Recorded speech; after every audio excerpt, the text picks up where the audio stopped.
we remain steadfast in our commitment in delivering local news that matters, stories that inspire, enriching the lives of Filipinos in the Philippines and across the globe. This is your GMA Regional TV. Buong puso para sa Pilipino. Ito ang GMA Regional TV. Balitang Southern Tagalog. Magandang hapon mga kapuso. Narito na ang balitang Southern Tagalog. Hatid namin ang mga pinakamalaki at pinakahuling balita sa Timog Katagalugan. Live mula rito sa GMA Batangas Station, ako po si Ace Medrano. Ako naman po si Ivy Saunar Gasang. Philippine Legal Justice Center o PLJC tatayong main counsel ng kasambahay na si LV Vergara kapalit ng nagbitiw niyang abogado. Ang detalye sa report ni Paul Hernandez. Sana po, Senador Tolentino, sana po bigyan niyo ako ng bagong abogado dahil po ang sabi ng attorney ko, magbibitiw na daw po siya. Ang kahilingang yan ni LV Vergara, tinupad ng Philippine Legal Justice Center o PLJC. Sila na ngayon ang tatayong main counsel para sa kaso ni Nanay LV laban sa mga dati niyang amo na itinuturong dahilan ng pagkabulag at nagmaltrato umano sa kanya. Nagbitiw na kasi ang unang abogado ni Nanay LV na si Attorney Jovito Gambol. Personal na dahilan daw ang withdrawal ni Attorney Gambol. Gusto kong iklaro na hindi dahil sa pera, wala sino man nagbayad sa akin at hindi ako pwedeng bayaran. Hindi rin ako takot kahit kanino at wala ding pagbabanta. Yun ay aking sariling desisyon dahil hindi na ako masaya, masyado na akong stress at na-disappoint ako ng masyado. Sa pagpasok ng PLJC, napanatag daw ang kalooban ni Nanay LV. Masaya po ako at maraming salamat po kay Prince Tolentino. At sa magiging abogado ko, maraming salamat po at nabigay po yung hiling ko. Sa pamamahala ngayon ng PLJC sa kaso ni Nanay LV, tututukan daw nila ang preliminary investigation, pagbubuo ng mga pleading hanggang sa pagdalo sa mga Senate hearing. We are awaiting for the filing of the counter affidavits of the respective respondents. So kapag nakuha na namin, then we will prepare the necessary pleadings to address the counter affidavits of the respondents. Tiniyak na ni Senator Francis Tolentino ang proteksyon para kay Nanay LV, pero nais din daw niyang masiguro ang seguridad ng pamilya. Bigyan rin po ng protection yung mga nag-alaga sa akin at yung mga naiwan naming pamilya namin doon. Pero internally, mag-uusap-usap muna silang magkakapatid. They have to give their decision. Ayon sa PLJC, nakatakda sa Martes ang susunod na pagdinig sa Senado. Kasama si Buhay Adante Jr., Paul Hernandez, Balitang Southern Tagalog. Ilang mamimili at may-ari ng lumihan sa Lipa City, Batangas, umaaray sa 400 pesos hanggang 700 pesos na presyo ng kada kilo ng siling labuyo sa pamilihan. Para sa detalye, makakasama natin live si Denise Abante. Denise?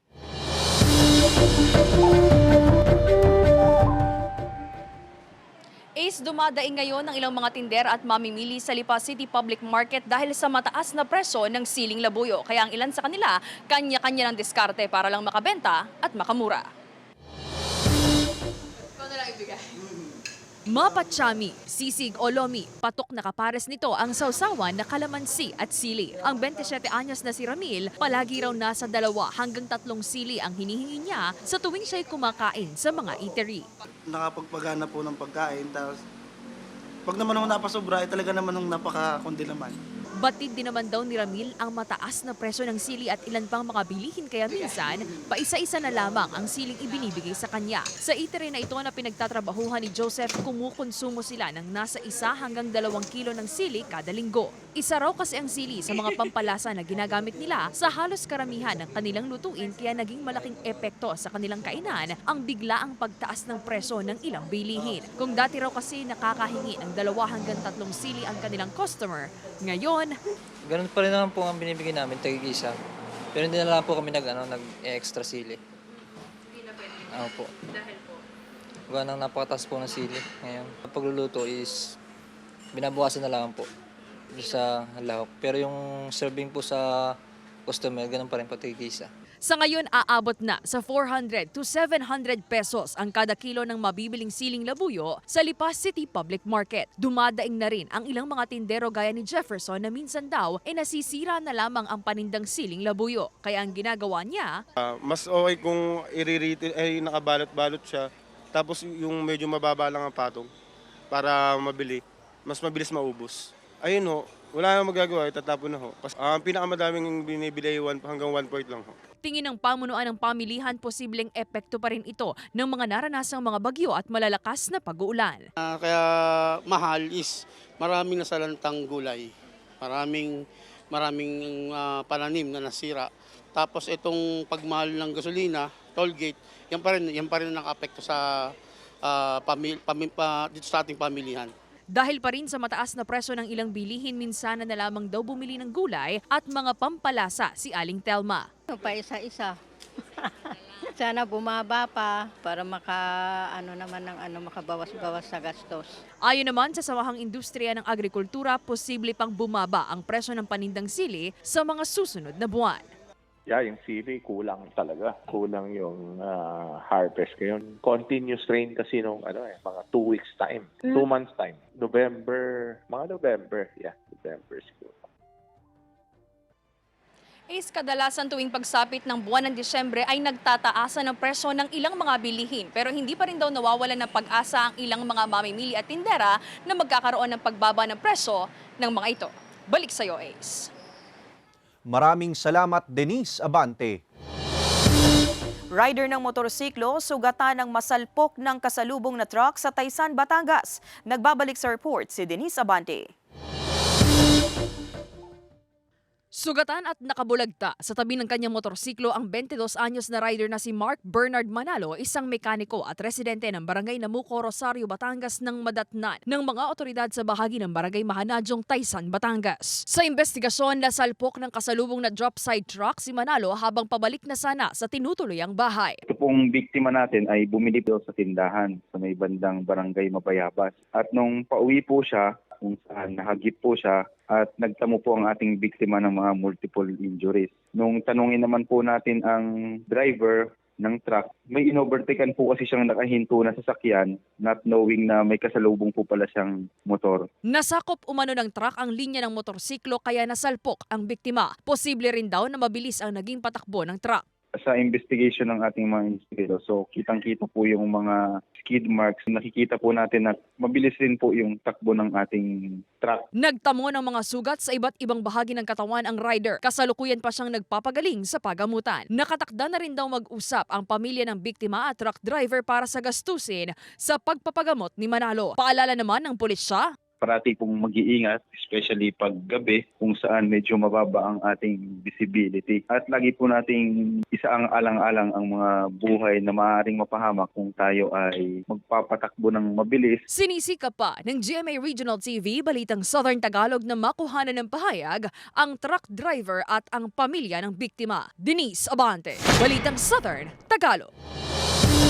Ordinansa na nag-uutos sa mga establishmento sa Batangas City na magkabit ng mga CCTV ipinasa ng Sangguniang Panlungsod. Mga establishmentong hindi tatalima sa bagong ordinansa maaaring matanggalan ng business permit ayon sa LGU. Alamin yan sa report ni Paul Hernandez. Sa loob ng Traffic Command Center ng Transportation Development Regulatory Office o TDRO, minomonitor ang lagay ng mga pangunahing kalsada sa Batangas City. Mahigit 50 unit ng CCTV camera ang naka-install sa mga poste sa bawat kanto at intersection. Malaki raw ang nagiging silbi nito sa pagresponde sa anumang uri ng pangyayari sa lansangan. Nakakatawag tayo in case halimbawa may emergency, nakatawag tayo CDRRMO or kaya kung may kaguluhan sa PNP.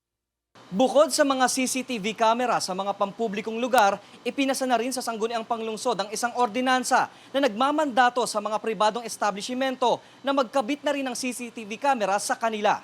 Nakasaad yan sa The Revised CCTV Ordinance of Batangas City na iniyakda ni Councilor Armando Lazarte na Committee Chair on Peace and Order and Public Safety na layong makatulong sa pagpapanatili ng katiwasayan sa lugar. Maraming mga insidente ang unsolved na kinakailangan nating tulungan ng ating kapulisan o kaya tayo gumawa ng ordinansang pangkalahatan. Batay rito, requirement na sa mga kukuha ng business permit ang CCTV camera. At sa mga dati nang may negosyo pero walang CCTV, pwede raw ma-revoke ang permit kung wala nito. May tauhan daw silang mag-i-inspeksyon dito para matiyak ang kalidad ng ikakabit na CCTV. Para mapalawig pa ng kapulisan ang kanilang paglilingkod, madaling investigasyon at maiiwas ang ating mga mamamayan sa kanilang mga pag-aari at buhay para doon sa mga nag-iisip pa ng krimen. Mapapalengke, simbahan, eskwelahan, government office at sa mga community park dapat may nakakabit na CCTV. Bibilang pa ng 30 araw bagong implementasyon ng ordinansa. Kasama si Buhay Adante Jr., Paul Hernandez, Balitang Southern Tagalog. Mga kapuso, bukas, araw ng Sabado, September 16, sa pagitan ng alas 9 ng umaga hanggang alas 5 ng hapon, makakaranas ng mahaba-habang rotational brownout ang ilang barangay sa bayan ng San Juan, Batangas. Bunsod ito ng paglilipat ng load sa kalapit na substation dahil sa pagkasira ng transformer sa San Carlos Substation. Sa bayan naman ng Alitagtag, makakaranas ng 8 oras na kawalan ng supply ng kuryente simula alas 8:30 ng umaga hanggang alas 4:30 ng hapon.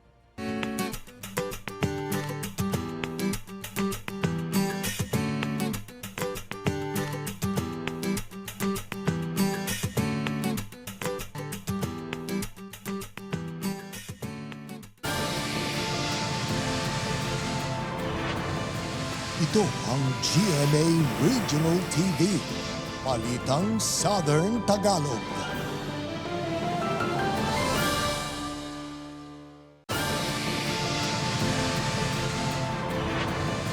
Ito ang GMA Regional TV, Balitang Southern Tagalog. Isa patay habang 2 iba pa sugatan matapos pagbabarili ng isang SUV sa Calamba City, Laguna. Tutukan yan sa report ni Paul Hernandez. Nakaparada sa labas ng convenience store sa Barangay Pansol sa Calamba, Laguna ang SUV ng paulanan ng hindi bababa sa 40 bala ng baril ng hindi pa nakikilalang mga sospek. Dead on the spot ang driver na si Jerome Timoteo habang sugatan ang 2 pang sina Ken RV Libardo at Dailin Taklay. Nag-rent sila ng resort somewhere in Pansol. And then, pagdating nila dun sa resort nila, siguro nakulangan ng pagkain, bibili sila dun sa convenience store ng additional na food supplies nila. Pawang mga taga Metro Manila ang 5 sakay ng SUV kabilang ang driver. Posible raw na minanmana ng mga sospek na sakay ng isang kotse ang SUV. Based doon sa nakita po natin ng mga tama ng bala sa sasakyan ay ang target po nila talaga ay itong driver. So kasi doon po nag-concentrate ng mga bala eh. Sa inisyal na investigasyon, illegal na droga ang motibo ng pananambang. Sometime on March 2019, siya po ay nahuli sa bypass operation doon sa Tutuban Mall sa Manila. Itong biktima po ay more or less 5 days pa lang simula nung kanyang paglabas, BJMP Bikutan. Sinusubukan pang makipag-ugnayan ng GMA Regional TV Balitang Southern Tagalog sa pamilya ng nasawing biktima para sa kanilang pahayag. Isinasailalim sa bullet trajectory examination ang inambush na sasakyan. Nagpapatuloy ang investigasyon.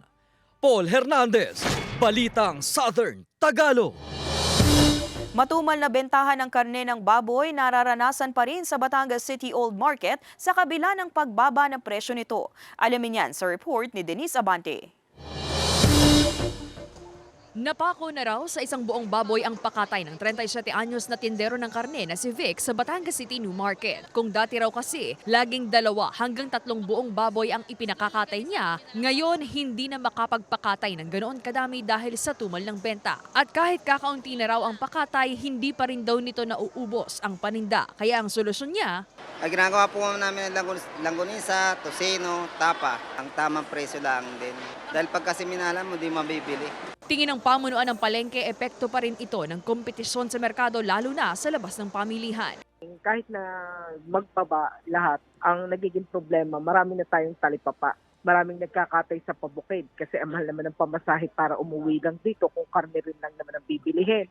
Sa ngayon kasi bumaba na ng 30 pesos ang dating 340 to 350 pesos na kada kilo ng karning baboy. Mabibili na lamang ng 310 pesos ang kada kilo ng karne sa Batangas City New Market. Gayunpaman, mataas pa rin daw ito para sa ilang mga mamimili kaya naghihigpit pa rin sila ng sinturon. Kailangang pababain nila yung mga bilihin tapos taasan yung sahod para ma-provide lahat ng pangangailangan ng pamilya. Yung excess na pambili ng karne na ibili ng halimbawa sibuyas, ganyan. Budget. Tapos yung trabaho, yung part-time para madagdagan ang budget. Sideline lang kaunti. Siyempre tayo yung misis, kailangan meron tayong kinikita ang kaunti. Para po makatulong kay Mr. din. Hindi talaga sasapat kung hindi talaga tayo didiskarte din. Umaasa pa rin ang mga tindero na kahit papaano ay lumakas-lakas ang benta pagdating ng buwan ng Nobyembre hanggang Disyembre. Nagbabawas na lang ng katay para makaubos. Sana'y lumakas na ang benta para kami makapagdagdag ng katay. Kasama si J. Manjares, Denise Abante, Balitang Southern Tagalog.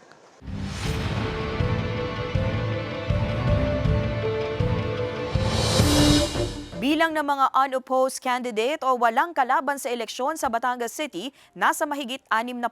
Narito ang report ni Paul Hernandez. Kung pagbabatayan ang certified list of candidates para sa Barangay and SK Elections 2023 sa Batangas City, mahigit 3,200 ang kabuang bilang ng mga tatakbo sa BSKE. Lumalabas din dito na sa 105 barangay sa lungsod, mahigit 6 na po ang mga unopposed na kandidato. Ibig sabihin, wala silang katunggali. 30 sa pagkapunong barangay habang 32 naman sa posisyon ng SK chairman. Ang tingin dyan ng COMELEC. It's more of an environment, culture. Okay. Siguro kakasundo sila. Na wala na lang opposition, maganda yung serbisyo. Pagsapit ng eleksyon, base sa ruling ng COMELEC, dahil wala naman daw silang kalaban, kailangan lamang makakuha ng isang boto ng isang unopposed candidate para maideklarang panalo pagkatapos ng bilangan. Mataas ang bilang ng mga kakandidatong walang kalaban para sa isang political science professor. Dahil hindi raw tulad dati, mainit na tunggalian sa pwesto sa barangay ang nasasaksihan. Senyales pa rin daw na nananaig ang political dynasty. Labanan din daw ito ng makinarya. Ang eleksyon ng halalan sa Pilipinas ay isang popularity contest. Kung sinong may makinarya, kung sinong may kapasidad, siya kadalasan ang mangunguna, ang nagdodomina sa mga halalan. Nakikita pang dahilan kaya marami ang walang kalaban ay posibleng nagpaubaya na raw ang ilang potential candidate. Lalo't 2 taon lamang sa ngayon maninilbihan ang mga magwawaging kandidato. Makakampanya ba ako? May resources ba ako? At kung may resources man ako, kaya ko ba na harapin tong existing na political dynasty sa mga lugar natin? Sa December 2025, nakatakdang magsagawa muli ng barangay and SK elections base sa inilabas na desisyon noon ng Korte Suprema. Kasama si Buhay Adante Jr., Paul Hernandez, Balitang Southern Tagalog. Libu-libong deboto dumagsa sa canonical coronation ng Nuestra Señora de los Dolores de Turumba sa Paquil, Laguna. Papal Nuncio to the Philippines, Archbishop Charles Brown, pinangunahan ang selebrasyon. Tunghayan yan sa report. Bitbit ang mga panalangin at hiling. Libu-libong mga deboto na mula pa sa iba't ibang lugar ang dumagsa sa St. Peter of Alcantara Parish Church and Diocesan Shrine of Our Lady of Turumba sa Paquil, Laguna para sa canonical coronation ng Nuestra Señora de los Dolores de Turumba ngayong araw. Kinikilala ang Birhen bilang reyna ng bayan ng Paquil at ina ng Lawa ng Laguna. Kasabay ng paggunita ng Simbahang Katolika sa Birhen ng Hapis or Lady of Sorrows, pinangunahan ng misa konselebrada ni Papal Nuncio to the Philippines Archbishop Charles Brown. Kasamang dumalo ang ilang mga obispo, pari, laiko at pananampalataya. Sa dami ng mga nagsimba, umabot hanggang sa labas ng simbahan ng mga deboto. Samantala sa isang pambihirang tagpo, ipinuto ang korona sa larawan ni Nuestra Señora de los Dolores de Turumba.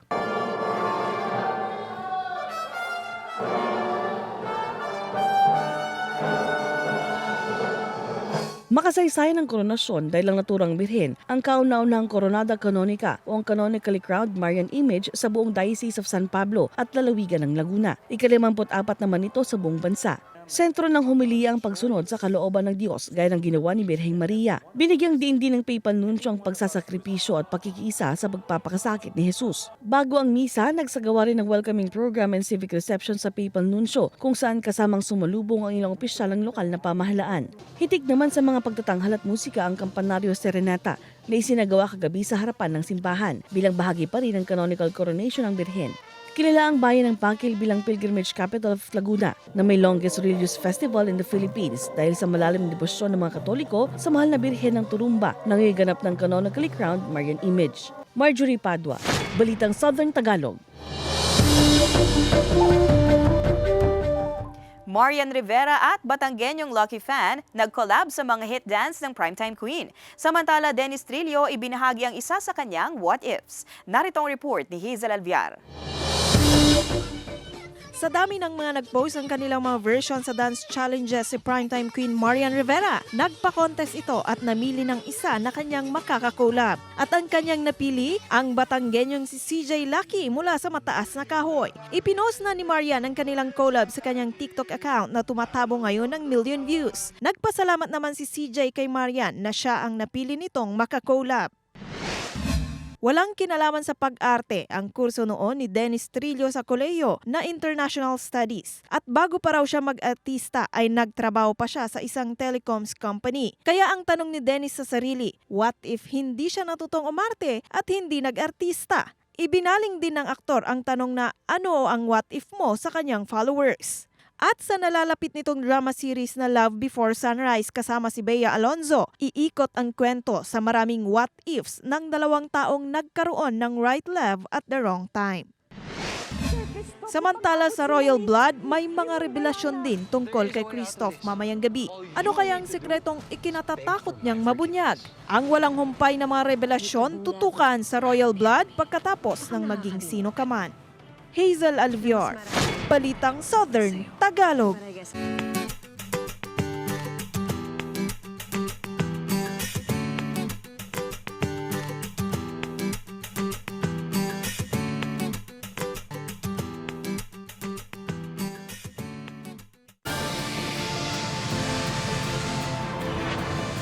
Ito ang GMA Regional TV, Balitang Southern Tagalog.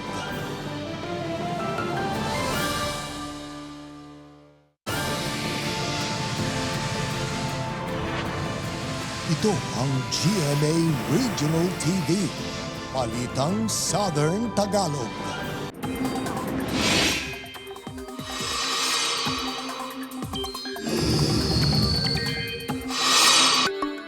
Mga kapuso, wala nang umiiral na sama ng panahon sa loob ng Philippine Area of Responsibility. Nakalabas at nalusaw na kasi ang low pressure area sa may silangan ng extreme northern Luzon. Ayon sa Pag-asa, sa ngayon ay wala nang ibang sama ng panahon na minomonitor pero patuloy ang pag-iral ng habagat. Base sa datos ng Metro Weather, posible ang ulan sa ilang bahagi ng Calabarzon, kabilang ang Rizal, Laguna, Batangas, Mindoro Provinces at Palawan.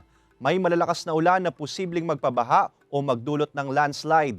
May tsansa rin ng ulan sa natitirang bahagi ng Luzon, pati sa ilang bahagi ng Visayas at Mindanao. Bentahan ng regular at well-milled rice sa pamilihan ng Calamba City matumal. Samantala, ilang rice retailers hindi pa nakakatanggap ng cash assistance na 15,000 pesos. Ang detalye sa report ni Paul Hernandez.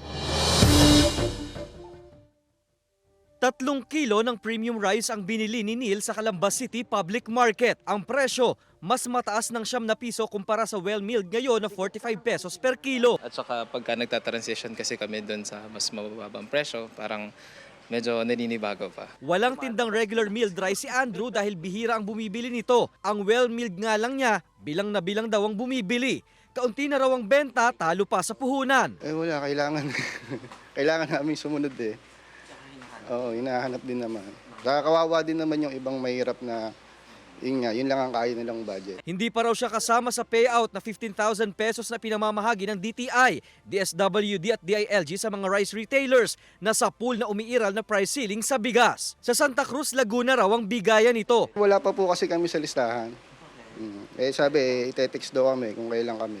Ayon sa DTI Laguna, initial batch pa lamang naman daw ito. The master list ay coming from the business permit and licensing office ng ating po mga bayan-bayan dito sa province of Laguna. Malayo ang Santa Cruz, Laguna sa pwesto ni Andrew sa Calamba City. Apela ng Grains Retailers Confederation of the Philippines o GRECON magkaroon ng payout site sa kada munisipyo bukod sa mga provincial capital. Baka naman kaya per municipality kung meron naman DSWD or DTI representative, siguro ganun ang gawin natin, di ba? Para hindi bibiyay yung mga retailers. Nasa plano na rin daw ng DTI Laguna ang clustering para sa mga itatayong payout center. We will identify po yung possible venue na pwede po nilang puntahan. Kung yan po ay 900 or 800, ay hindi po naman natin na ilalagay na dun sa isang venue. Magpapatuloy pa raw ang paggulong ng pamamahagi ng ayuda sa mga rice retailers.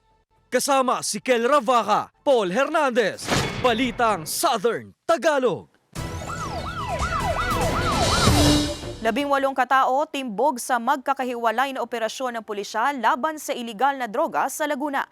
Tutukan yan sa report ni Hazel Alviar. Naaresto ang 18 drug personalities sa probinsya ng Laguna sa ikinasang magkakahiwalay na anti-illegal drugs operation ng pulis. Nasamsam ng pulisya ang mahigit 20 gramo ng hinihinalang shabu at 10 gramo ng marijuana. Tinatayang aabot sa mahigit 100,000 piso ang halaga ng mga nakumpiskang illegal na droga. Ang mga arestadong sospek ay kasalukuyang nasa kustodiya ng kanya-kanyang operating units habang inihahanda ang mga kaukulang dokumento para sa isasampang kaso laban sa mga ito. Isusumiti naman sa Provincial Forensic Unit ang mga nakumpiskang ebidensya para sa examination. Samantala, arestado ang 46 anyos na si Mario Mangubat na itinuturing na most wanted person sa bayan ng Talisay, Batangas. May kaso itong paglabag sa Republic Act 10591 o ang Comprehensive Firearms and Ammunition Regulation Act. Sinisikap pa ng GMA Regional TV Balitang Southern Tagalog na makuhanan ng payag ang akusado. Hazel Alviar, Balitang Southern Tagalog. Mga kapuso, sa Linggo, September 17, 12 oras o kalahating araw na makakaranas ng kawalan ng supply ng kuryente ang iba't ibang bayan sa Batangas na mababasa sa inyong TV screen. Bunso dito ng wood pole replacement at correction ng secondary box, kaalinsabay ang correction ng hotspot metering point ng Batelic 2 Tanawan 69 kV line.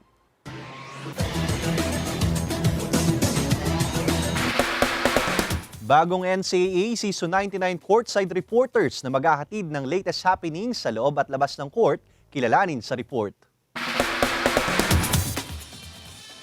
Sa pagbubukas ng bagong season ng National Collegiate Athletic Association o NCAA, may new faces rin na maghahatid ng latest happenings in and out of court. Ang mga bagong NCAA Season 99 courtside reporter. Via Zoom, winelcome sila ni GMA Network Senior Vice President at Head ng GMA Integrated News, Synergy and Regional TV, Oliver Victor B. Amoroso. Kasama sina NCAA hosts Anton Rojas, Martin Coach Hammer Antonio at Martin Javier. So we are officially welcoming you as one of the newest courtside reporters of the NCAA Season 99. Hello mga kapuso! Kabilang sa newest CSRs ang kilalang palaban sa Running Man Philippines, ang multi-talented artist-student reporter na si Lexi Gonzalez. Mga kapuso, I'm Hannah From Hearts Argelies, on Ice to the Hardcourt naman, ang cutie singer reporter ng Alabang na si Hannah Argelies. Beauty and Brains din ang iba pang newest CSRs na mga Dean's Listers sa kani-kanilang schools. Ang pretty and charming student reporter ng Caloocan na si Glycel Ann Galpo. Hello mga kapuso, I am Aliana Isabel Ang future Faustino. architect reporter from Pasig City na si Aliana Isabel Faustino. Ang events host student reporter ng Santa Rosa, Lizelle Ann Nieves. Ang bubbly and pretty student reporter ng Quezon City na si Monique Angelica Santos na former PSL courtside reporter at student DJ din.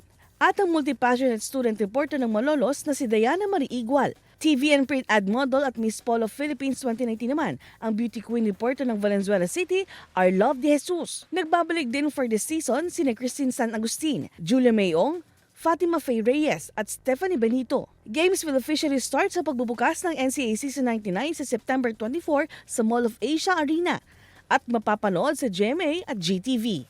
Marjorie Padua, Balitang Southern Tagalog. Samantala, mapapanood niyo po ang episode na ito at iba pang pinakahuling lokal na balita sa official website ng GMA Regional TV. www.gmaregionaltv.com. Pwede rin kayong bumisita sa aming official YouTube channel, GMA Regional TV, at i-click ang subscribe button para sa pinakamaiinit na balita mula sa rehiyon. Dahil sa GMA Regional TV, local news matters. At yan ang mga pinakamalaki at pinakahuling balita sa Timog Katagalugan. Maraming salamat sa pagsama sa amin, pati na mga kapuso sa ibang bansa na tumutok sa mga balita sa rehiyon. Kami ang GMA Regional TV, Balitang Southern Tagalog. Buong puwersa para sa mas malaking misyon at mas malawak na paglilingkod sa bayan.